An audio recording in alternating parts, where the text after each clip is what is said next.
നമുക്ക് വലിയൊരു കുറവുണ്ടായിരുന്നത് സാമ്പത്തിക രംഗത്താണ്. നമ്മുടെ ഖജനാവിന് വേണ്ടത്ര ശേഷിയില്ല. ആവശ്യങ്ങൾ നിരവധിയാണ്. ആവശ്യങ്ങൾ നിറവേറ്റാനുള്ള പണം ബജറ്റ് വഴി കണ്ടെത്താനാകില്ല. അവിടെയാണ് നാം പുതിയ മാർഗം തേടിയത്. അതാണ് കിഫ്ബി. 50,000 കോടി രൂപയുടെ പ്രവൃത്തികള് പശ്ചാത്തല സൗകര്യ വികസന രംഗത്ത് 5 വർഷം കൊണ്ട് പൂർത്തിയാക്കുമെന്നായിരുന്നു കിഫ്ബി വരുമ്പോൾ കണക്കാക്കിയത്. പക്ഷേ 2021 5 വർഷം പൂർത്തിയായപ്പോ 50 അല്ല 62,000 കോടി രൂപയുടെ പ്രവൃത്തിയാണ് പൂർത്തിയായത്. ഇപ്പൊ പിന്നീടും 3.5 വർഷം കഴിഞ്ഞു. ഇപ്പോഴത് 90,000 കോടി രൂപയാണ്. നമ്മുടെ ഈ കേരളത്തിൽ 90,000 കോടി രൂപയുടെ വിവിധ പദ്ധതികളാണ് നടന്നുകൊണ്ടിരിക്കുന്നത്. വിവിധ സ്റ്റേജിലാണത്. ചിലത് പൂർണ്ണമായി പൂർത്തിയായി, ചിലത് നല്ല പുരോഗതിയിലാണ്, ചിലത് പ്രവർത്തനം ആരംഭിക്കുന്നു. ഇതിന്റെ മാറ്റം എവിടെയും പ്രകടമാണ്. ഇത് LDF സർക്കാർ അല്ലെങ്കിൽ നടക്കുമായിരുന്നു.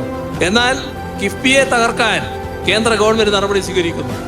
ആ കേന്ദ്ര ഗവൺമെന്റ് സ്വീകരിക്കുന്ന നടപടിക്കെതിരെ ശബ്ദിക്കാൻ കോൺഗ്രസ് ഇല്ല. നാടിന്റെ താല്പര്യത്തോടൊപ്പം നിൽക്കാൻ കോൺഗ്രസ് ഇല്ല.